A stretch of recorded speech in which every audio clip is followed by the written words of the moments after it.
Okay. Hi. I'm just a rank amateur, but I'm curious. They do not talk about the really important races where our votes count. What can you tell me about District 40 House and the state representative stuff? Yeah, so both Lisa Hermosillo and I were running for state office. So getting down to the state legislature, and both of us, where are you? Lisa, come on up here. Hi. Come on up here. So that's Lisa Hermosillo, I'm Alexandria Deufel, and we're both running for the House, the state legislature. And in my case, because I'm really upset at the supermajority down there and what they've done with reproductive choice and all that stuff. So that's what brought me out. I felt like I've not been represented down there in a long time. And so I'm running for office and see if I can find people who are also upset about that. And I want the state to go back to just the business of governing. And not governing what's in our pants, or which bathrooms we use, or what books we read, all that culture war stuff. So I would like to get back to economic development and diversifying our economy and that kind of stuff that's really important, helping with the property tax issue. All of that stuff I think is more important than so much time being wasted on the social issues. And so that's my main reason why I'm running. Well, I could reiterate a lot of what Alexandra just said.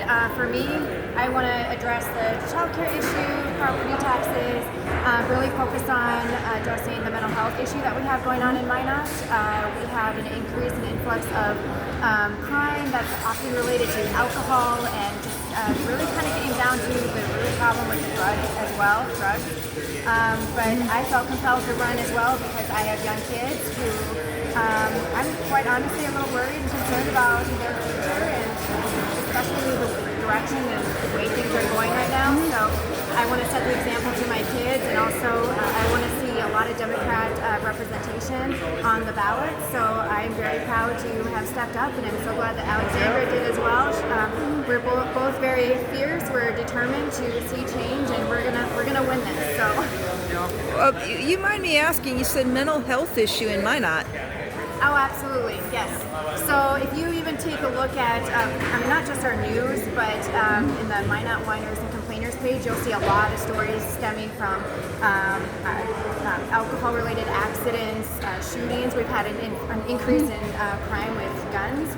And so, yeah, mental health is an issue across the state. It's not really just a Minot issue, but that is really what kind of even prompted me running, was addressing mental health, suicide awareness in our military and with our veterans, and that is absolutely something that you can apply to the community as well. So that is a main point of my campaign, to make sure that we have funding, we have our healthcare workers taken care of, to make sure that they can do their job sufficiently. So. You know that a lot of prescription drugs that are prescribed exactly as directed by a doctor basically are as dangerous, if not more addictive, than the drugs with street value. A good example of that is the old stand by Ritalin, which is known by its street name, meth. Its generic is actually methylphenidate. It's one atom different than the stuff they cook up in the street labs. I'm just curious, when you talk about mental health issues, do you understand that the black box warning on nearly all mood and behavior drugs is a suicide warning? Right, I know. And that's been that way since the beginning of time. But that also takes to make sure that we have healthcare providers who are monitoring and making sure that they are not doing more than what they're supposed to be doing and monitoring their patients. So you're going to have that with almost anything. Any type of thing that you put as far as medication, it's going to have, if you take too much, it's going to have a reaction to it. So, but as far as prescription drugs, on the other to counter that, we absolutely need them for certain healthcare conditions. So I'm not saying that we shouldn't have any medications, And the school system too, If we had smaller class sizes, a lot of these kids who are on these drugs, so they can succeed in a classroom size of 30 kids in a kindergarten, maybe that wouldn't be quite as necessary if we had more teachers and smaller class sizes, but it's getting so difficult to attract teachers because of the disrespect that they get in the state, in other states too. This is certainly not a local issue only. But I think pushing education, funding education, all of that would help with at least that aspect of all the kids having to conform. I mean, when my kid was in kindergarten, I was so sad to have to sit still. I mean, little boys that are 5, 6 years old being asked to sit in a kindergarten room all day long and have so little recess, that's something I care about too. Yeah, there's a lot of people that talk about it that maybe we shouldn't go the public school route because of all the fighting over which way the teachers are supposed to be, which way the curriculum's supposed to be, that maybe it ought to be in either private schools or homeschooling because there's just so many different ways. What got me is the spectrum of it because I saw everything from anarchists, libertarians, and Democrats to, of course, the well-known conservative Christians who are also doing it. Yeah. But of course, not everybody has the time or the money to homeschool, or the time or the money to go to private schools. We don't even have enough private schools. Most of the private schools here are all Christian schools. So what if you're not wanting that? You don't even have that option, right? So I'm more for trying to make the public schools better first. It would help. Yeah. What do you think of the fact that the TGU school district in the next county over, McHenry County, they have a school psychiatrist but not a school nurse? My son said there's no school nurse. What if we don't have a school nurse? He's now in high school at Minot North. No school nurse. They didn't have a school nurse full-time at the middle schools. Everything is underfunded and undersupplied, and it's really tough to find people to even, if you have a job open, to even fill that job with professionals. Do you know what's causing the shortage of trained medical professionals? I think a lot of it up here, like it's almost impossible to attract professionals to move to North Dakota at this point because of the repressive social climate. So we get that at the college. Somebody applies for a job and they come and then their wife says, no, I'll never move up there. So I think that's also impacting the Trinity Hospital, trying to get physicians to actually move here and work here. It's impacting the veterinarians. Of course, there's deeper issues than that too. Not enough schools, not enough vet schools, not enough schools for spots for nursing. Everything is completely underfunded, and not just from the state, but at all levels. Do you know why they don't train more nursing candidates? There's simply no space. They take on, at Minot State, they take on as many nursing candidates as they have clinical training spots. And Trinity Hospital has actually helped with that and funded a whole big training facility so they can take on more nurses. So it's become a partnership. Because so Trinity they've expanded is it for nurses. But we only have so many nursing faculty, and there are rules how you train nurses that are very closely prescribed. So you can't just, like what happened in Dickinson, you can't just say, now you have to teach 30 nursing students when your rules from the Nursing Association that accredits you says, no, you have to teach no more than 8 at a time because it's hands-on, it's in the clinical setting. So sometimes you have that issue. You just don't have enough professors in nursing. And if we stick with nursing, like if you become a nursing professor from being a nurse, you take a massive pay cut. So it's very, very difficult to get people out of the profession into the teaching in those professional aspects. Because you make more being a nurse at Trinity than teaching young women and men to become nurses at Minot State. And so that's very difficult. It's just difficult to attract professionals to all of these open jobs. Yeah, there's Janet Anderson. At least I think that's Janet Anderson. Okay, so that's why you think there's fewer open. It's one of the many reasons. I mean, it's like always in politics, the answers are easy, right? This will fix it. I will do this and I'll fix it. Nothing can be fixed with one fix. So whenever a politician tells you, I will fix this issue, they can't, right? Well, Almost never, because you have to work together, you have to address the issues from many different avenues, and often one way or another is not necessarily, everybody has drawbacks. And we're in a political climate now where it's, if he says something over there, then, and I'm of the different party, I have to be against that, and vice versa. So it's this one way or another way, but no talking. And we need to get back to talking and hashing things out. And that can't happen when you just have these absolutist statements all the time. interesting. Lower taxes, higher taxes.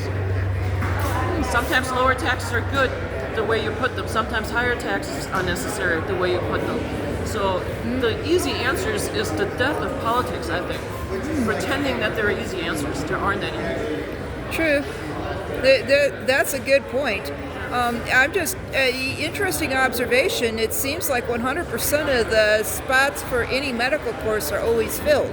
Yes, absolutely. So if they're collecting 100% of the tuition 100% of the time, and there's so many people that are competing for it, you'd think they'd be expanding the facilities at a faster rate. You would think, yeah. But then you have to staff those facilities, and you can't. You can't find them. I'm hearing interesting stuff, so I might be wrong. The story I got was that back in Nixon's day, they decided that the doctors weren't making enough money, so Nixon limited the number of doctors that could be trained every year based on the 1960s population. That could be true. I don't know. I can't confirm or deny that. But yeah, it's limited. The veterinarians, you always on whiners and complainers. No vets. I can't get in. It's such a brutal job, and so few vet schools. It's so hard to get in because the spots are limited. They finally built another one in Billings. I'm so hopeful that a vet school closer to North Dakota or closer to this side of North Dakota will give us some graduates that kind of grew up in the rural area and want to practice in the rural area. And that's sometimes we get doctors, So at Minot State, somebody graduates, goes to medical school, and then comes back because they grew up around here, they like the area, and they're coming back. But more often than not, once they're gone, they're gone. Yeah. So that's difficult to bring them back when we really reject young people and their ideas too much now. Based on what you're talking about, would you investigate further about whether or not a quota is also a factor, or just the pay factor for faculty and training more physicians or nurses? Yeah, I think it's both. I mean, it's the pay has to be there to attract the teachers, and then if the hospital helps always to make more spots, everything. There's never enough money for anything. It's terrible. It is.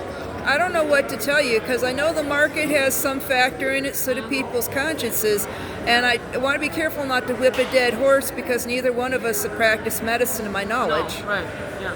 And I've got a horrendous spot where I've got videos of what it was like when I thought Frankie was dying of a heart attack, and he couldn't get in to receive veterinary treatment. He got banned from all 3 of the Minot vets because I didn't have $300 for the last one. The first one, the second one permanently damaged him when they got the ear mites out of his ears, which I thought at the time Frankie was just having a fit, but it turns out that you get FIP if the cat's stressed at a certain age. And that got interesting, and I took him down to Bismarck, and there was a good one there that was out on vacation. He wound up seeing Dr. Death instead. Yeah, it's rough. During the pandemic, all these calls, well, why don't they treat my animal? It's an emergency pandemic, I don't have a job. But you can't go to Walmart and demand food for free because it's the pandemic. They're barely making it. Veterinarians are barely making it.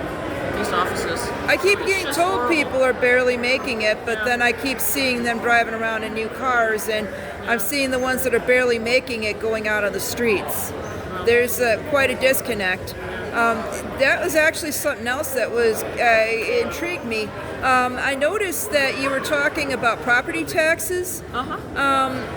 Where's your view on it? I think it's a bad news, this measure. I'm really crossing all my fingers that this measure to eliminate property taxes does not pass, because then where's the money going to come from? the state legislature will then have to raise this money some other way with new taxes that are somehow raised by a different mechanism. You're not going to save money. I would in an ideal world, I would like to have some sort of way to have people who are on fixed incomes, Social Security hardly ever going up. If you're on fixed incomes, then you should get more property tax relief than somebody who's richer, And that's the Democrat in me, always trying to sort of balance see things. who gets to help and not throw the $500 at everybody, like they did this last round. Right, so I got a $500 property tax relief. I don't need that. We're well enough off. But why don't we help those people on the fixed incomes preferentially? But then that's painted as socialism and unfair. So that's a very, very hard sell in North Dakota, that type of stuff. Well, what I'm noticing too is if you check stuff like WikiLeaks or stuff like Snowden's revelations, you find out that a lot of taxpayer dollars went to support and prop up monopolies. Yeah. The latest one was bailing out the Silicon Valley banks, and with our taxpayer dollars, and that to me amounted to socialism. Too big to fail, right? That's very upsetting to me. Did you hear about the super aggressive tollway laws that took place after Obama bailed out the big three auto? Yeah, it's... Many of us have had our cars stolen, literally, but they don't call it stealing. Right. Yeah, it's that we need to get away from just always supporting big business. There's way too much consolidation. There are way too many monopolies. Nationally, Biden wants to address some of that, but it's really hard. I mean, with this kind of it is really situation in Congress where you have a party of always saying no to everything, there's no working together, not trying to find, well, maybe we're not busting everybody up, but we have to address it. But what does that mean for the state? I don't know what we can do at the state with that type of economic stuff. This one actress that starred in Red Sparrow did this interesting but aging short where she basically gave information about how much a day it costs to be in the House of Representatives, the federal one, and then how much it costs to be in the House of Senate. The federal Senate. And it was how much a day that they had to raise. I know. That's all they do now. In the olden days, they would sit together, hang out, there'd be friends across the aisle. Now, every weekend, they travel to their home state, raise money. And so nobody talks, everybody just fights, social media builds up all the negativity. We're in a bad spot, and I don't know how to fix it. But Well, what's we need to more start entertaining, talking to each other. what's even more interesting is the fact that they own the companies that are more often than not using the coyotes as temp agencies, that are running the sweatshops and the other stuff. But the thing is, most of the corporations are owned by 3 major international corporations. Do you know which ones? No, I don't know the names. Does the name Vanguard, Nestle, State Street, and BlackRock sound familiar? Oh, yeah. But Sorry, I'm going to grab Alex. We've got a lot of people to talk to. Thank you for your You time. mind if I Just remember, this is private property where you guys are having a Yes. right?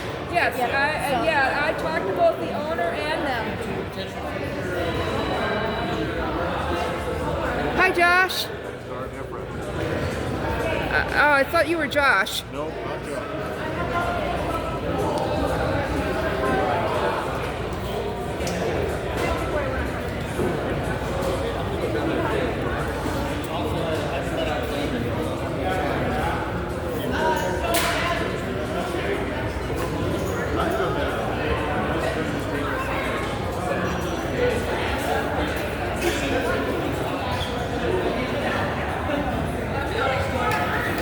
Okay, I get it. They're raffling it.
Can you please not record me? It's enough now. Okay. Hey, that's cool. I wanted to get down as much information as possible. Whether or not I agree with what a person's saying, this is still stuff that's in the public interest.